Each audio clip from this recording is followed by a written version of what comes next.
Look at Ephesians 6:4. Here's the second one. It says, "Fathers, don't provoke your children to wrath. Listen, but bring them up." Now that's one word. Bring them up is one word. Listen to what the word is. Literally, nourish and provide with tender care.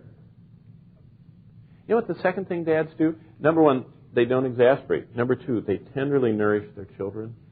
You know, a godly father will tenderly nourish his children. He'll always take time to listen to them before he disciplines them so that they know that you care about them. He'll always apologize when his response has been wrong or harsh or angry or negligent. He'll always accept concerns and criticism and ideas from his wife and put them in practice.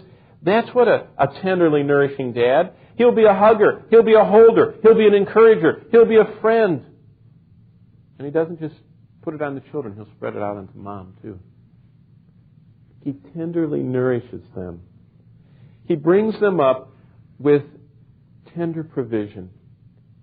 You can't be harsh with tender little plants. You can't be harsh with weak, little, frail, delicate objects. You have to tenderly care for them. We know that in our own body, the weaknesses we have, we protect them.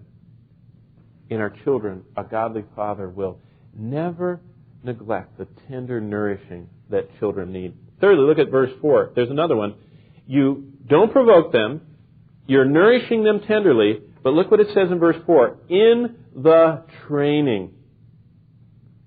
That's neat too. Training by means of rules and regulations and rewards and, when necessary, punishment is what this literally means. It's a term about keeping them in lines, according to the grid, according to the specs, if you're an engineer. You keep them according to specs. And you do the training. Let me read to you what was in the paper recently when some of those amazing British royalty came here. They were interviewed after their tour, and the CNN came up and they said, "Could you tell us what's the most amazing thing you observed in America?" They stuck the microphone up. I wrote this down because it was so fascinating.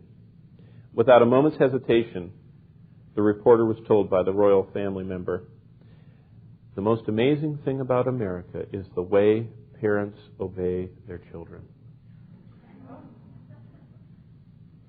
You know, who's training who nowadays? God says you bring up your children in the training that you regulate, you reward, and when necessary, you punish them.